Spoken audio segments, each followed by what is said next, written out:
Hi everyone, this is Clara from Wealth Through Property. I'm back to share and discuss the latest changes in the property market and how it affects you as a property buyer or a homeowner.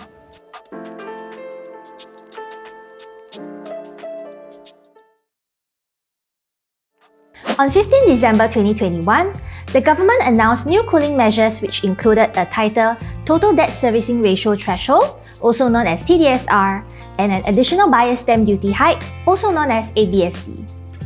First, what does a tighter Total Debt Servicing Ratio threshold mean?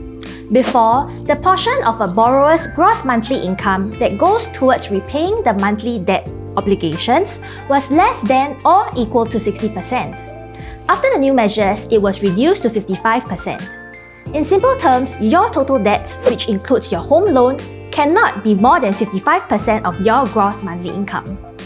For a 35-year-old buyer that is earning a monthly income of $10,000, they used to be able to take a loan of around $1.33 million, but today it has decreased to about $1.22 million. Similarly, for a 45-year-old buyer earning $10,000 a month, they used to be able to take a loan of around $1.03 million, but today it has decreased to about $948,000. For both cases, in order to purchase the same property before and after the new measures, the additional down payment will be around $100,000. Alternatively, buyers can consider properties with a quantum price of around $100,000 less. Either way, this tightening of the TDSR threshold is unlikely to have a big impact on the property market as buyers these days exercise financial prudence. Furthermore, especially for first-time buyers purchasing a property for own stay, they will still be able to purchase a property as long as it's within their means. Next, for the hike in the additional buyer's stamp duty or ABSD, there's a 5 to 15% increase for buyers purchasing their second, third, and subsequent properties. However, for Singaporeans and PRs buying their first property, it remains unchanged.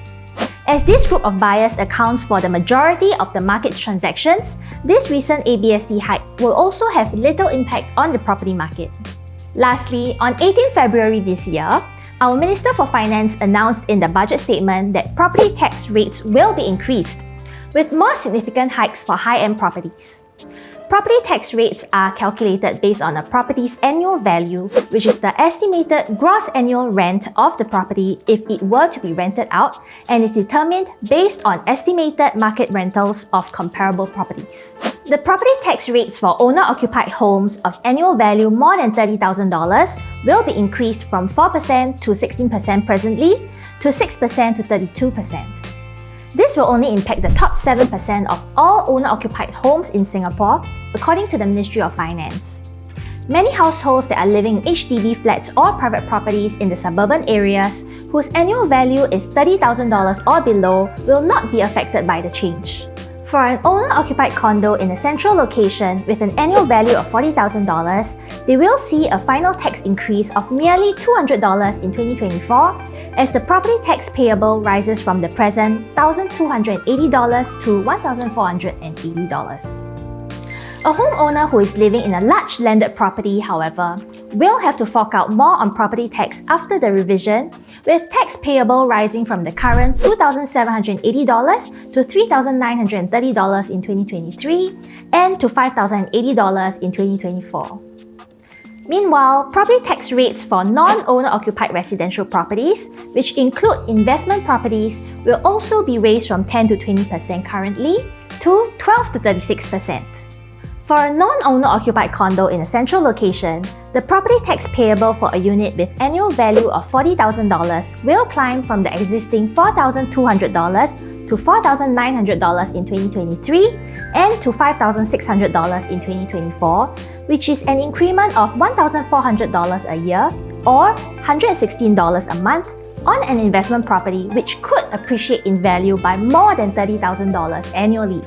Most importantly, demand in mid-tier and suburban markets, which are the largest drivers of private residential transactions, will stay largely unaffected and is unlikely to dampen demand as the increase in absolute cost is relatively small.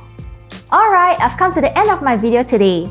If you are still unsure how these measures may affect you on your own property investment journey, don't hesitate to reach out to me so I can share more with you.